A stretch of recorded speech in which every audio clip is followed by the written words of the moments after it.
सोचो कैसे लगेगा अगर आपको जिंदगी में कभी धोखा न मिले, ना कोई आपको परेशान करे और ना ही कोई आपसे लड़ना चाहे, और तो और कोई आपको हरा भी ना पाए। सुनकर ही कितना अच्छा लग रहा है नहीं? ऐसा जरूर हो सकता है अगर आप एक खुखार भेड़िया बन जाओ। अगर नहीं बन सकते तो उनकी 6 क्वालिटी को आप जरूर अपना सकते हो, जो आपको एक पावरफुल इंसान बना देगी। रिसेंटली मैंने अब द होजा सर का ये वीडियो देखा। इस वीडियो को देखने के बाद एक बात तो साफ थी कि यार वोल्फ यानी भेड़िए की भी एक अलग पहचान होती है, एक अलग ही रुतबा होता है। सच कहूँ तो इनके कैरेक्टर्स को हमने थोड़ा सा भी एडॉप्ट कर लिया ना, तो जिंदगी में कभी भी किसी से डरने की कोई जरूरत नहीं पड़ेगी। वोल्फ यानी भेड़िया एक ऐसा जानवर जो सिर्फ अपनी विरासत का होता है और सिर्फ अपनी विरासत के लोगों से ही मतलब रखता है। इसे दुनियादारी से बहुत कम मतलब होता है। एक कहानी के रूप में समझाता हूँ आपको कि जब उनके परिवार पर बात आती है तब वो क्या कर सकते हैं। बहुत मजा आएगा, आप लोग ध्यान से सुनना। ये कहानी कहीं भी इंटरनेट पर नहीं मिलेगी क्योंकि यह किसी राइटर ने नहीं लिखी, यह एक सच्ची कहानी है। दरअसल 1984 में एक गाँव था जो चारों तरफ से जंगलों से घिरा हुआ था। उस समय ना लोग अक्सर लकड़ियाँ काटने के लिए खेतों में और जंगलों में जाया करते थे। उसी समय कुछ ऐसा हुआ जिसे सुनने के बाद आपके टांगों तले से जमीन खिसक जाएगी। एक आदमी था अशोक नाम का, वो जंगल में गया था। उस दौरान वो लकड़ियां काट रहा था, तभी वो देखता है 4 शहर से आए लड़के जंगल में किसी हथियार को लेकर घूम रहे थे, जैसे कोई शिकार करने वाले हों। वो लड़के जंगल के और अंदर जा रहे थे, तभी किसी जानवर के दर्द से चीखने की आवाज आती है। अशोक भागकर वहां जाता है तो वहाँ उसे घायल भेड़िया मिलता है जो मरने के बिल्कुल कगार पर ही था। अशोक की मानो हालत खराब हो गई हो, शाम भी ढलने का समय हो चला था। बस इसी वजह से वह कुछ भी नहीं करता है, अपनी कुल्हाड़ी उठाकर घर भागने लगता है। उस घटना के लगभग 4 घंटे बाद एक जबरदस्त तूफान जंगल से गाँव की तरफ आ रहा था। तूफान था बहुत सारे भेड़ियों का। वो भेड़िए जो खून के प्यासे थे, गुस्से से पागलों की तरह पूरे इलाके को तबाह करने आए थे। हैरानी की बात तो ये है, भेड़िए बेशक बहुत तोड़फोड़ कर रहे थे मगर बह गए सिर्फ अशोक के घर, क्योंकि ये अशोक ही था जो मरते हुए भेड़िए के पास खड़ा था। उसकी गंध सूंघते हुए वो सिर्फ अशोक के घर आए। झोपड़ी वाले घर में घुसना उनके लिए कोई बड़ी बात नहीं थी। उसे गले से पकड़कर घसीटते हुए जंगल में ले गए। गाँव वालों ने उसे बचाने के लिए बहुत पीछा भी किया, लेकिन रात होने की वजह से वह उसे ढूंढ नहीं पाए। अशोक उस रात भेड़ियों का शिकार हो जाता है और अगली सुबह अशोक के शरीर का आधा हिस्सा गायब मिलता है और जो मिला वो भी पूरा कटाफटा मिलता है। तो दोस्तों उम्मीद करता हूँ इस कहानी की मदद से आप भेड़ियों की दहशत के बारे में समझ ही गए होंगे। भेड़ियों को ऐसे ही नहीं खूंखार कहा जाता।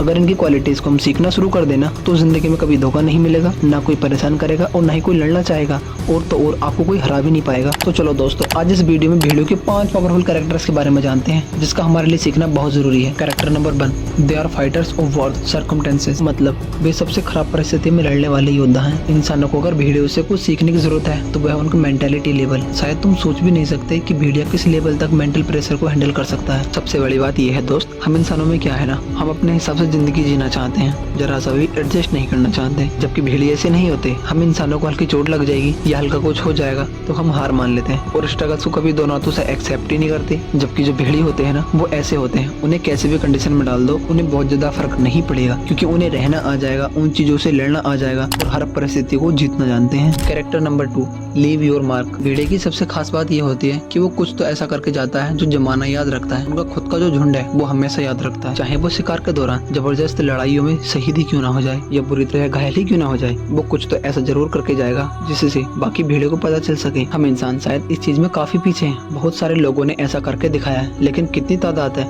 बहुत कम। हम इंसानों को ये समझना चाहिए कि हमें जीने के लिए सिर्फ एक ही जिंदगी मिली है। अगर आपकी बारी से खो दिया ना तो फिर नहीं लौटेगी ये दोबारा जिंदगी। इसीलिए इसे पहली बार में ही एकदम दिल खोल कर जी लो ताकि कोई कसर न रह जाए और तुम्हारे जाने के बाद ये जमाना तुम्हारे बारे में बात करे। Character number 3, symbol of loyalty and passion. वफादारी बहुत ज्यादा होती है भेड़िए में। भेड़िया मर जाएगा लेकिन अपने साथ वाले को कभी धोखा नहीं देगा। जीवन में अगर प्यार करना तो भेड़िए जैसा करना, क्योंकि इस दुनिया में भेड़िया एक ऐसा जानवर है जो प्यार में अपने पार्टनर को कभी धोखा नहीं देता। जब भेड़िया अपना जीवन साथी चुन लेता है ना तो पूरी जिंदगी उसका साथ नहीं छोड़ता। अगर किसी कारणवश उसके साथी मर जाता है तो पूरी जिंदगी में कभी दूसरा साथी नहीं बनाता। अगर उनका साथी बच्चे छोड़कर चला जाता है तो पूरी जिंदगी उन बच्चों को पालता है और उनकी रक्षा करता है और दूसरे जानवरों की तरह दूसरे साथी के साथ कभी संबंध नहीं बनाता। इससे हमें यह सीखने को मिलता है अपनी जिंदगी में हमेशा लॉयल रहो। अगर एक बार प्यार कर लिया तो उसे पूरी जिंदगी निभाना भी चाहिए। Character number 4, fearless. डर होता है, बेशक हर जीव में होता है, लेकिन यही डर थोड़ा ज्यादा हो जाए ना तो ये जिंदगी है ना, जिंदगी कम बहुत ज्यादा लगने लगती है। इसके पीछे की वजह है बहुत ज्यादा डरना। मैं एक ही बात कहूंगा, इससे डर रहे हो तुम मरने से? अरे भाई क्या तुम्हें मरने के बाद कभी याद रहेगा कि तुम कौन थे, क्या थे और कौन नहीं? तो फिर बस बात खत्म हो जाती है। भेड़ियों की, शेरों की, बाजों की और बाघों की मानसिकता बिल्कुल ऐसी होती है। वो निडर होते हैं, साहसी होते हैं, उन्हें भी डर लगता है मगर बहुत कम। अपने डर से लड़ना जानते हैं, अपने डर को डराना जानते हैं। अगर हम इंसानों में भी ऐसा ही फेयरलेस एटीट्यूड आ गया ना फिर तो बस इतना समझ लो, जिंदगी की सबसे बड़ी बीमारियां है ना वो तो बस ऐसे ही खत्म हो जाएंगी। इसीलिए अगर डर का छोटा सा भी बीज है ना तुम्हारे अंदर तो उसे निकाल फेंको, तो इस तरह निकालो कि फिर से कभी पनपे ही नहीं, वरना यही बीज का पेड़ बन जाएगा, पता भी नहीं चलेगा। Character number 5, unity bonding. जैसा कि मैंने शुरू की कहानी में बताया था ना, उससे एक बात तो साफ है कि भेड़ियों में एकता बड़ी गजब की होती है। मतलब तुम शायद सोच भी नहीं सकते कि हम इंसानों में क्या होता है। हम पड़े रहते हैं, अगर किसी हमारे साथ कुछ गलत हो रहा होता है ना तो भी हम नहीं जाते ये सोचकर कि हम ना फंस जाएं, लेकिन ये नहीं सोचते कल को ठीक वैसा ही हमारे साथ हुआ तो वो शख्स भी तो नहीं आएगा। भेड़ियों में अगर तुम किसी एक भेड़िए को उठा लाओ तो सारे मिलकर पूरे शहर को तबाह कर देंगे, और ये होता है, जरूर होता है। ऐसी एकता इंसान में बहुत कम देखने को मिलती है, बल्कि मैं कहूँगा ऐसी एकता इंसानों में होनी ही चाहिए। ये जो जात धर्म के नाम पर भेदभाव करते हो ना, कल अगर उल्का पिंड धरती से टकरा जाए और सब तबाह होने लगे तब इंसान ही इंसान की मदद कर सकेगा। उस समय कोई दूसरे ग्रह से प्राणी आकर नहीं बचाएंगे।